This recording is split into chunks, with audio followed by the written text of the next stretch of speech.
আগামীর সংসদ যেন এই সমস্ত গানওয়ালা আর মদওয়ালাদের কাছে না যায়। ওটা আপনারা চান তো ইনশাল্লাহ? আমরা চাই না কোন দুর্নীতিবাজ, লম্পট, ঘুষখোরদের হাতে আগামী ক্ষমতা যাক। আমরা চাই যাদের হাতে ক্ষমতা যাবে তারা ইসলাম আর দেশের জন্য কাজ করবে। তারা ক্ষমতা পাওয়ার পর টাকা চুরি করবে না, লুট করবে না, এদেশের টাকা ওপারে পাঠাবে না। ঠিক কিনা বলেন? যাদের হাতে যায় ক্ষমতা, দেশ যেন বাপের ভিটা, রাখতে চেয়ার শুরু করে বিদেশিদের পাচাটা। বিদেশিদের কথা মতো চালায় ওরা নিজের দেশ। দেখতে দেখতে গোল্লায় গেল আমার সোনার বাংলাদেশ। নবী করিম সাল্লাল্লাহু আলাইহি ওয়াসাল্লাম বয়ান অল্প করতেন। একবার হযরত ওমর ফারুক রাদিয়াল্লাহু তাআলা আনহুকে কিছু তাবেঈরা, যারা রাসূলকে দেখে নাই, অথবা কিছু কিছু সাহাবা আজমাইনরা, এরা এসে আবদার করলো, হুজুর সপ্তাহে একদিন আপনি আমাদেরকে বয়ান করেন। হযরত ওমর ফারুক সপ্তাহে একদিন মজমা করতেন, যেই মজমায় সাহাবী এবং তাবেঈদের উদ্দেশ্যে বয়ান করতেন, এলাকার মানুষদের উদ্দেশ্যে বয়ান করতেন। তো ওই সময় রাসূল করিম সাল্লাল্লাহু আলাইহি ওয়াসাল্লামের এই সাহাবীকে কিছু মানুষ এসে জিজ্ঞাসা করলো, হুজুর আমাদেরকে সপ্তাহে একদিন না করে প্রতিদিন বয়ান শোনার জন্য ব্যবস্থা করে দেন। তা আমিরুল মুমিনিন বললেন, না, এই ব্যাপারে আমি তোমাদের রাসূল সাল্লাল্লাহু আলাইহি ওয়াসাল্লামের সুন্নতটাই ফলো করি। কারণ নবী করিম সাল্লাল্লাহু আলাইহি ওয়াসাল্লাম এটা দেখতো যে কোনো মানুষের জন্য কষ্ট না হয় দ্বীনের বয়ান শুনতে যেয়ে। এই কারণে আমি সপ্তাহে একদিন করেছি। যদি প্রতিদিন করতাম তোমাদের আগ্রহ কমে যেত, আর দ্বীনের ব্যাপারে আগ্রহ কমে যাওয়া এটা দ্বীনের অবমাননা করার শামিল। সুতরাং সপ্তাহে একদিনই শোনো, মন ভরে শোনো, দিল থেকে শোনো, এটাই তোমাদের জন্য উত্তম। যা রাসূল সাল্লাল্লাহু আলাইহি ওয়াসাল্লাম পছন্দ করতেন, আমি ওমর সেটাই তোমাদের জন্য করছি। নবী করিম সাল্লাল্লাহু আলাইহি ওয়াসাল্লাম ঠিক একইভাবে মসজিদে নববীতে রাসূলের ঘর ছিল। আল্লাহ রাসূল সাল্লাল্লাহু আলাইহি ওয়াসাল্লাম এই পর্দা ছিল লাগানো, তো ওই পাশে সাহাবা আজমাইন মসজিদে এসে বসে থাকতেন। নবী কখন আসবেন, কখন বয়ান শুনবেন। এখন হালত তো ভিন্ন, যেমন প্যান্ডেল সাজানো হয়ে যায়, বক্তা চলে আসে, প্রধান বক্তা অথবা দ্বিতীয় বক্তা না আসার আগ পর্যন্ত মানুষ আসে না। হ্যাঁ, এই মানুষ সবাই আসে কখন? যখন প্রধান অতিথি আসে বা বিশেষ অতিথি আসে তখন আসে। রাসূলের জামানার হালত ছিল এরকম, তার চাইতে পুরো উল্টা, আক্স ছিল একদম। যে নবী করিম সাল্লাল্লাহু আলাইহি ওয়াসাল্লাম অপেক্ষা করতেন সাহাবা একটা আসছেন কিনা দেখতেন সাহাবা একটা মসজিদে ভরপুর। নবী সুন্দর করে উনার ঘর থেকে পর্দাটা সরায় দেখতেন যে সাহাবী সব ভরপুর মসজিদে নববীতে বসা আছেন। রাসূল সাল্লাল্লাহু আলাইহি ওয়াসাল্লাম বের হইতেন, বয়ান করতেন কতটুকু বলে, কখনো ধরেন রাসূল সাল্লাল্লাহু আলাইহি ওয়াসাল্লাম একদিন একটা বয়ান করছেন কি, আখলিস দীনাকা ইয়াকফিকাল আমালুল কলিল। এই বয়ান এতটুকুই, তোমরা তোমাদের দ্বীনকে সহি করো, তোমরা তোমাদের নফসকে সহি করো, ঈমানকে সহি করো, কলবকে পরিচ্ছন্ন করো, তো অল্প আমল করবা, ওটা তোমাদের জান্নাতে যাওয়ার জন্য যথেষ্ট হয়ে যাবে, আর কিছু লাগবে না। এতটুকুই ওয়াজ। কখনো 5 সেকেন্ডের ওয়াজ, কখনো 1 মিনিটের ওয়াজ, কখনো 5 মিনিটের ওয়াজ, কখনো কখনো সৃষ্টির শুরু থেকে শেষ পর্যন্ত সব বয়ান করে ফেলতেন। নবীর বয়ান ছিল কম, কিন্তু এই যে 5 মিনিট, 1 মিনিট, 2 মিনিটের বয়ানে এক একজন সাহাবা আজমাইন জান্নাতি মানুষ হয়ে কবরে চলে গেছেন, যাদের কথা আল্লাহ বলতে বাধ্য হয়েছে রাদিয়াল্লাহু আনহুম ওয়া রাদওয়ান। আরে সাহাবারাও আমার উপর সন্তুষ্ট, আমিও তাদের উপর সন্তুষ্ট। সুবহানাল্লাহ। বয়ান সারা জিন্দেগি শুনেন নাই। আমাদের এখানে অনেক মানুষ আছে যারা বয়ান 40 বছর ধরে শুনতেছে কিন্তু দাঁড়িয়ে রাখতে পারে নাই। অনেক মানুষ আছে যারা বয়ান 50 বছর শুনছে, এখনো পর্যন্ত নামাজ ধরতে পারে নাই। অনেক মানুষ আছে যারা প্রত্যেক দিন ওয়াজ শুনে কিন্তু এখনো ব্যবসায় ধোঁকা এটা ছাড়তে পারে নাই। অনেক মানুষ আছে সারা জিন্দেগি বয়ান শুনছে, এরপরেও মানুষের জায়গা মেরে খায়, এটা ছাড়তে পারে নাই। তাহলে এই যে এত অন্যায়, এত অবিচার, সমাজে জেনা, ব্যভিচার যা কিছু হচ্ছে, এরা তো সবাই জানে কোনটা হালাল কোনটা হারাম। আপনারা কি জানেন না এটা? ভাই বলেন তো, নামাজ পড়া সওয়াব না গুনাহ? তার মানে সবাই জানেন। নামাজ ফরজ না নফল? ফরজ। রোজা ফরজ না নফল? ফরজ। বিধান হজ ফরজ না নফল? ফরজ। সব জানেন আপনারা। দুর্নীতি ফরজ না নফল? কি হারাম। ঘুষ খাওয়া সত্যি সত্যি হারাম তো? কয়েকজন বলতেছেন, কয়েকজন বলতেছেন না, তার মানে কিছু ঘুষ করে এখানে আছে। বলেন না, হালাল না হারাম? সুদ খাওয়া, চাঁদাবাজি করা, মানুষের জায়গা মেরে খাওয়া, ব্যবসায় ভেজাল মিশানো, সবই হারাম জানেন। তা ওয়াজ করবো কি আর? সবই তো পারে আলহামদুলিল্লাহ। মানে দিনের বেসিক যেই জ্ঞানটা কোনটা হালাল কোনটা হারাম এগুলো কিন্তু আমরা সবাই জানি। আচ্ছা, এরপরও এই দুর্নীতি, চুরি, ডাকাতি, সন্ত্রাসী, ধর্ষণ, জেনা, ব্যভিচার মানুষ করে না কুকুর করে? জোরে বলেন, কে করে? কে করে? এই জন্য আল্লাহ পাক বলেছেন উলাইকা কাল আনআম বাল হুম আদাল। যেগুলো করে এগুলো মানুষের কাতারে পড়ে না, শুয়োরের চাইতেও খারাপ। হালাল হারাম না মানিয়া কত টাকা করছো কামাই, এত টাকা রাখবা কোথায়? কাফনের তো পকেট নাই। হালাল হারাম না মানিয়া কত টাকা করছো কামাই, এত টাকা রাখবা কোথায়? কাফনের তো পকেট নাই। টাকা পয়সা লইয়া কি কেউ কবরে গেছে? কি জবাব দিবি রে তুই আল্লাহর কাছে? জানেন সব, মানেন না। এজন্য আল্লাহ পাক বলেছেন সামি'না ওয়া আতা'না।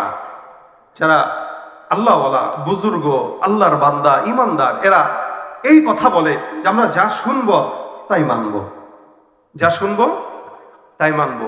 আর বেঈমান যারা, তারা বলে সামি'না ওয়া আসাইনা, শুনবো কান দিয়া, ঢুকাবো আরেক কান দিয়া, বের করবো আরেক কান দিয়া। আল্লাহ তাদের কথা বলতেছেন এগুলো সব হায়াওয়ান, জানোয়ার, কুকুরের চাইতেও খারাপ। কারণ বললাম এই যে জানেন হারাম কোনটা, এরপরেও হারাম কাজেই আছে। জানে খারাপ কোনটা, এরপরেও খারাপ কাজেই আছে। জানে ভালো কোনটা, এরপরেও ভালোটা বললে তার ভালো লাগে। তার মানে যার ভালোটা ভালো লাগে না, খারাপটা খারাপ লাগে না, বুঝতে হবে তার ঈমান নাই। ঈমান, যার ভালোটা ভালো লাগে না, নামাজ ভাল লাগে না, রোজা ভাল লাগে না, মাহফিল ভাল লাগে না, ঈমান ভাল লাগে না, রোজা ভাল লাগে না, তার মানে ওর ঈমান নাই। আর যেটা খারাপ ওইটা যা মিষ্টি বিতরণ করে আর সন্দেশ খায় আসে। এই যে হুজুর যেটা বলছে যে ধর্ম যার যার, উৎসব সবার, এই কথা বলে বলে ওখানে যা সন্দেশ খায়, আর এখানে আসতে গেলে ভাই টাইম নাই। আল্লাহ কয় তোরে জান্নাতে দেওয়ারও টাইম আমার নাই। ও ঠেকা পড়ছে না। আল্লাহ পাকের গোলামি যদি আমরা না করি ভাই, পৃথিবীতে সৃষ্টির অভাব নাই যারা 24 ঘন্টা আল্লাহকে ডাকতেছে। আল্লাহ ফেরেশতাদেরকে জবানে অটো জিকির ফিট করে দিয়েছেন, ওরা ডাকা খাওয়া লাগে না, জিকির করে আর পেট ভরে যায়। সুবহানাল্লাহ, আসতে বলেন কেন? ফেরেশতারা জিকির করে, কি ভরে যায়?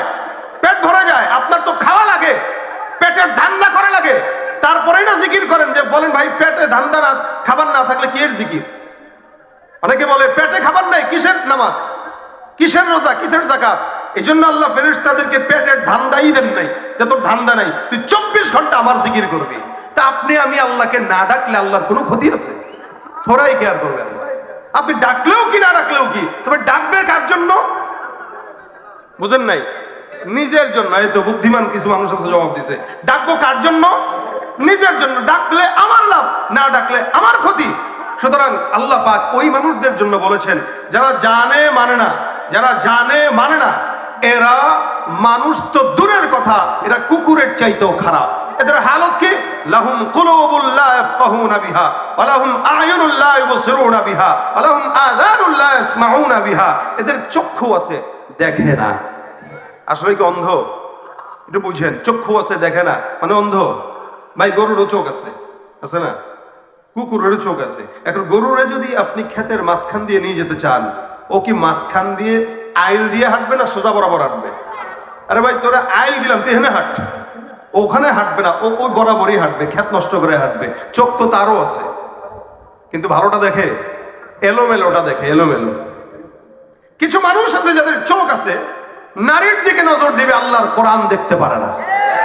চোখ আছে, দেখে না, মানে হারামটা দেখে, হালালটা দেখে না। কান আছে, শুনে না, তার মানে কি শুনে না? দ্বীনের কথা শুনে না। ঠিকই মমতাজের গান শুনতো, এখন নাই তো, আর শুনবে কি? তা ভাই দেখেন, এই যে যারা, মানে আমি নামটা বললাম, আপনারা আবার অন্য কিছু মনে করেন না, কারণ আমরা এই দেশের সংসদেও গান গাইতে শুনছি মানুষকে। সংসদে গান গাইছে, যেই জায়গাটায় কোটি কোটি টাকা খরচ করে পার্লামেন্ট বসতো, ওই জায়গায় গানের আড্ডা খানা হয়ে গেছিল। তা কখনো কখনো মদের আড্ডা খানাও হয়েছিল, হয়তো আমরা জানি না, নাহলে এরকম উল্টাপাল্টা কথা কেন বলতো? তা আগামীর সংসদ যেন এই সমস্ত গানওয়ালা আর মদওয়ালাদের কাছে না যায়, ওটা আপনারা চান তো? ইনশাল্লাহ আমরা চাই না কোন দুর্নীতিবাজ, লম্পট, ঘুষখোরদের হাতে আগামী ক্ষমতা যাক। আমরা চাই যাদের হাতে ক্ষমতা যাবে তারা ইসলাম আর দেশের জন্য কাজ করবে, তারা ক্ষমতা পাওয়ার পর চুরি করবে না, লুট করবে না, এদেশের টাকা ওপারে পাঠাবে না, ঠিক কিনা বলেন? যাদের হাতে যায় ক্ষমতা, দেশ যেন বাপের ভিটা, রাখতে চেয়ার শুরু করে বিদেশিদের পাচাটা। বিদেশিদের কথা মতো চালায় ওরা নিজের দেশ, দেখতে দেখতে গোল্লায় গেল আমার সোনার বাংলাদেশ। ঠিক না? আমরা চাই না এগুলা, আমরা চাই আগামার দেশটা সুন্দর হোক। যেই পরিবেশ হয়ে রয়েছে, আল্লাহ পাক করাই দিছে একটা পরিবেশ, এই পরিবেশটা যেন কাজে লাগাইতে পারি। তো কান আছে শুনে না, আবার কিছু কিছু আছে তলব আছে বুঝে না, অর্থাৎ ভালোটা বলবেন ও বুঝবে না, তেরাটাই বুঝবে। মানে যতই কোরআনের কথা বলেন না ভাই, তো এগুলা পরে কয় বছর পরে, 60 বছর পর। কিছু মানুষ আছে তওবাটাকে 60 বছর পরের সাবজেক্ট বানায় ফেলছে, এটা আমি 60 বছর পরে ধরবো। ভাই বাস্তবতা, ইন্নামাত তাওবাতু আলাল্লাহি লিল্লাযিনা ইয়ামালুনা সাইয়্যাত, আল্লাহ কোরআনে বলেছে, হাত্তা ইযা হাদারা আহাদাকুমুল মাউত ক্বালা ইন্নী তুবতুল আন ওয়াল্লাযিনা ইয়ামুতুনা হুম কুফফার উলাইকা আ'তাদনা লাহুম আযাবান আলীমা। আল্লাহ বলেন কিছু কিছু লোক আছে যারা সারা জিন্দেগি খারাপ কাজ করে, যখন মৃত্যুর সময় হয় অর্থাৎ 60 বছর 70 বছর, তখন কয় ক্বালা ইন্নী তুবতুল আন, এখন আমি তওবা করে ফেলছি। আল্লাহ মসজিদের একটা জায়গা দেয় আর সভাপতি বলে যায়, সারা জিন্দেগি অফিসের ফাইলে খুঁচায়া সুদের টাকা খাইছে, ঘুষের টাকা খেয়েছে। ভাই কি পরিমাণে ঘুষের কারসাজি এই দেশে চলে ওনারা তো জানবে ভালো, কথা বলে না। ওনারা জায়গায় আছে না, তা ওনারা দেখছে না এগুলো, দেখে না? আমার বাবা সচিবালয় চাকরি করছে 40 বছর এবং ভালো পদে ছিল। তা আমার বাবা মাঝে মাঝে আমার বলতেন, আল্লাহ যেন এখানে আমার কোনো বংশধররে এই জায়গায় না আনে। তবলিগের মেহনতের কারণে আমাদেরকে আলেম বানাইছে, আমাকে আমার ভাইয়াকে আলেম বানাইছে। আলহামদুলিল্লাহ আমার বাবা শক্ত করে বলে, আমার রক্তে এক ফোঁটা এক সরিষা দানা পরিমাণ হারাম ঢোকে না। এবং আমার বুঝ হওয়ার পর থেকে নিয়ে এখনো পর্যন্ত আমি দেখি, পরে এই বাবার বয়স 75, আমার বুঝ হওয়ার পর থেকে, আমি আজকেও বলতেছিলাম, বুঝ হওয়ার পর থেকে আমি কোনোদিন আমার বাবাকে তাহাজ্জুদ পড়ে নাই, দেখি নাই, আমি দেখি নাই। আমার বাবাকে দেখলে আপনারা মনে করবেন আলেম। এবং চাকরি শেষ গ্রামে বিশাল বড় করে বাড়ি করে পাশে মসজিদ একটা করে দিছি হয়েছে, এই মসজিদে উনি আজান দেয় আর 5 ওয়াক্ত মুয়াজ্জিনের দায়িত্ব নিয়ে নিয়েছে। কোনো জায়গায় সফরেই যায় না যে নামাজ কাজা হবে, সফরে নিতে পারি না। আমি যদি কোনো জায়গায় সফরে নেই, আজানের সাথে সাথে গাড়ি সাইড কর, মানে আমি কি আপনার টাইম আছে তো, তোর কাছে টাইম আছে, আমার কাছে টাইম নেই, তুই গাড়ি সাইড কর, বুঝছেন? বাবার রক্তের একটা আসর সন্তানের উপরে পড়ে।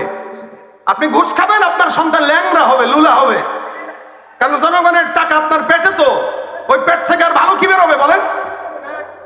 এই জনগণের টাকা আপনার শরীরে, আপনার বোর শরীরে, ওই বোর পেট থেকে ভালো কি আর বের হবে?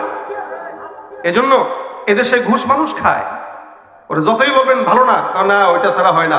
তওবা করবো 60 বছরে সারা জিন্দেগি ঘুষের টাকা অর্জন করার পরে লাস্ট সময়ে এসা 5 কাঠা জায়গা মসজিদে দিয়ে দিছে মুতাওয়াল্লি, সে মুতাওয়াল্লি।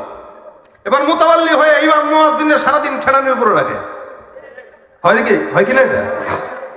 এটা হয়। ওই যে আল্লাহ বলছেন তো তার কথা, হাত্তা ইযা হাদারা আহাদাকুমুল মাউত ক্বালা ইন্নী তুবতুল আন, যখন মউত আসা ভাব, তখন সে বলবে আল্লাহ আমি তওবা করে ফেলছি। কিন্তু আল্লাহ কি বলতেছেন?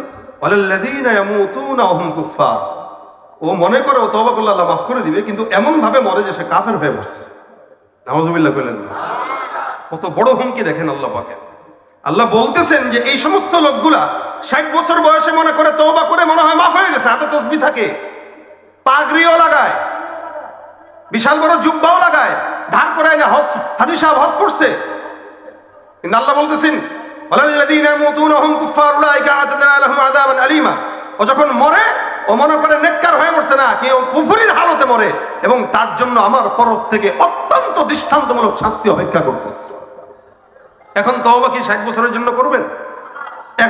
এখন থেকে ওয়াজ তো শুনছেন অনেক, খালি নিয়ত করেন যে আল্লাহ পাক রব্বুল আলামিন যতদিন বাঁচায় রাখছে, আজকে থেকে নিয়ত করলাম কোনো অন্যায় আমি করব না। কি ঠিক না? এই যে আগে তো স্বীকারোক্তি নিলাম আপনাদের থেকে, জানেন কোনটা হালাল কোনটা হারাম, জানেন, সবাই জানেন কোনটা হালাল কোনটা হারাম, কোনটা শিরিক কোনটা কুফরি, কোনটা বাজে কোনটা ইবাদত, কোনটা আল্লাহ পাকের নাফরমানি, এগুলো সব আমাদের জানা, খালি মানাটা বাকি। কি বাকি ভাই? মানাটা বাকি। মানতে যদি পারি ইনশাআল্লাহ আপনার আমার দুনিয়ার সব কিছু আল্লাহ পাক কল্যাণ আর কল্যাণে ভরপুর করে দেবে ইনশাআল্লাহ। এ মানতে পারবেন তো ইনশাআল্লাহ?